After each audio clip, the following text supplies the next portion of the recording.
Hari ini aku nak buat unboxing sebuah kamera yang sangat terkenal dihasilkan oleh Canon, iaitu Canon PowerShot G7X Mark II.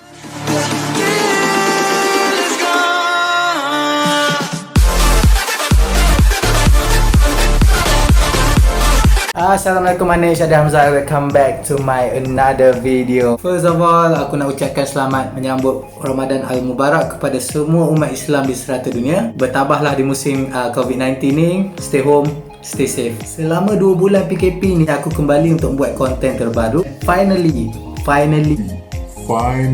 aku telah membuat keputusan untuk membeli kamera yang dah lama aku nak. Dekat luar sana, YouTuber, mana-mana vlogger ramai pakai kamera ni. So aku decide untuk beli Canon PowerShot G7X Mark II.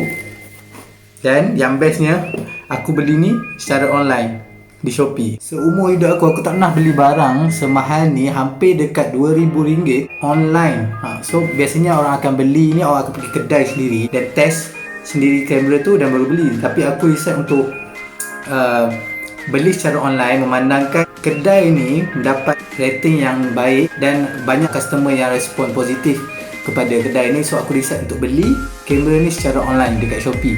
Link aku akan letakkan kat bawah description. Memang kalau nak dibandingkan dengan kedai, memang perbezaannya hampir 300 lebih lah. So memang jimat banyak kat situ. Tapi aku tak expect lebih lah. Free gift yang dia bagi tu okey, tapi tak ada yang seperti yang aku tengok banyak-banyak vlogger yang kat luar, YouTuber kat luar beli secara online dekat eBay ataupun dekat Amazon. Dia orang beli secara bundle pack dan dapatkan banyak free gift yang baik lah. Tapi dengan harga yang murah ni, aku tak boleh expect dengan yang sangat tinggi lah. Dan apa yang aku dapat ni memang aku prefer terbaik lah. Ok, sekarang kita nak sembang sikit pasal feature yang ada pada G7X Mark II ni. Ok, kalau kita tengok dekat sini, dia menggunakan prosesor Digit 7, iaitu prosesor antara prosesor yang latest lah masa keluaran dia. 1.0 type CMOS sensor, juga disertakan dengan 20.1 megapiksel kamera. Focal length dia boleh 24mm sehingga 100mm, aperture 1.8 sehingga 2.8. Sebabkan itu juga kamera ini sangat-sangat bagus untuk low light situation, di mana kalau andai kata kita kat tempat gelap sikit, mata kita tak akan nampak apa-apa, tapi kamera ni boleh tangkap gambar yang ada di sekitar dia sebab dia punya aperture sangat-sangat besar, boleh menghasilkan image ataupun gambar yang lebih cerah berbanding apa yang kita nampak dengan mata kasar. Untuk low light situation, kamera ini sangat-sangat bagus. Dekat sini pun dia ada disertakan dengan Wi-Fi punya feature. Kita boleh gunakan Wi-Fi untuk direct transfer gambar daripada kamera terus direct kepada telefon. Ni antara free gift yang aku dapat. Dia bukan daripada Canon tapi daripada kedai sendiri. Dia akan dia bagi bag ni untuk aku letak kamera. Kemudian dia bagi extra battery. Okay, original daripada Canon. So, kita unbox ni. Tengok apa ada ke dalam. Ini antara free gift yang dia bagi, 16 GB memory card untuk kamera ni. So, tapi bagi aku 16GB tak berapa cukup untuk aku shoot. So aku risau nanti bila tengah shoot nanti memory full. Jadi aku akan gunakan another memory card lah, warranty daripada kedai. Ikutkan dia punya promotion 2+1 so 3 years warranty. Dia punya guideline. Okay, ini bateri dia. Ini charger. Ini kabel. Tali untuk strap. Akhirnya ini main thing lah, yang paling penting sekali dalam box ni. Okay, ini dia Canon G7X Mark II.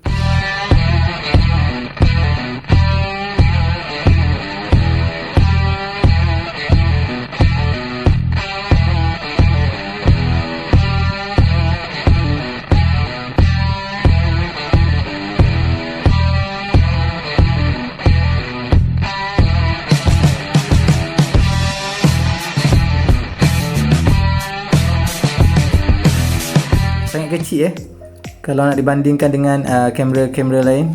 Besar tapak tangan, saiz dia lebih kurang besar smartphone kita je.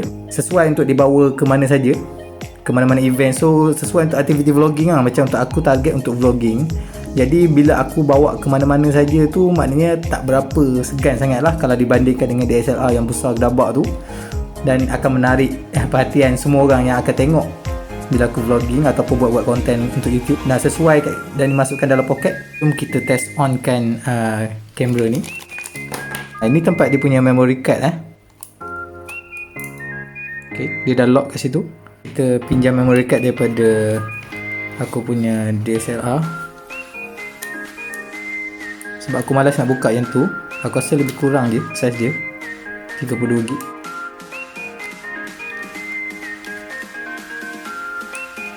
Okay, dah lock. So lock kan. Okay, dan on kan.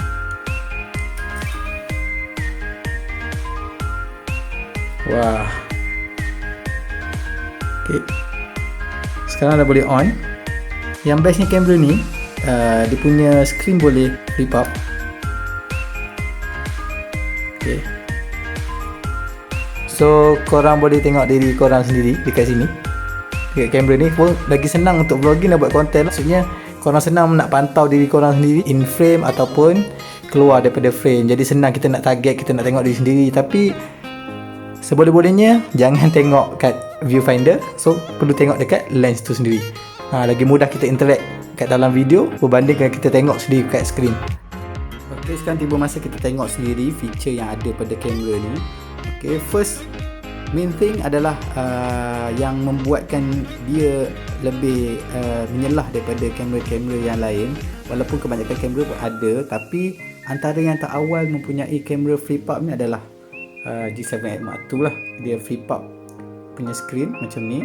Senang untuk kita adjust kita punya composition apa semua.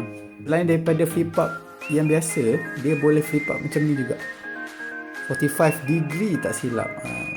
So kalau kita ambil shot daripada atas, kita tak perlu dongak tengok, flip up macam ni saja 45 degree, dan kita boleh tengok shot-shot yang kita boleh nampak lah. Macam contohnya aku try on. So subjek dia dekat atas, so aku tak perlu dongak pun untuk tengok. Jadi aku perlu tengok macam ni saja, dan kita boleh nampak subjek kita kat atas. Jadi kita teruskan ke feature yang lain. Macam biasalah, menu button. Ini untuk kita punya gallery. Okay, kalau kita tengok kat sini dia ada dua jenis function. Satu, ada bunyi. Kalau kita ini untuk adjust zoom ataupun aperture. Tapi kalau kita tak nak dengar bunyi klik macam ni pun, kita just tekan dan dia akan jadi smooth. Function button Wi-Fi.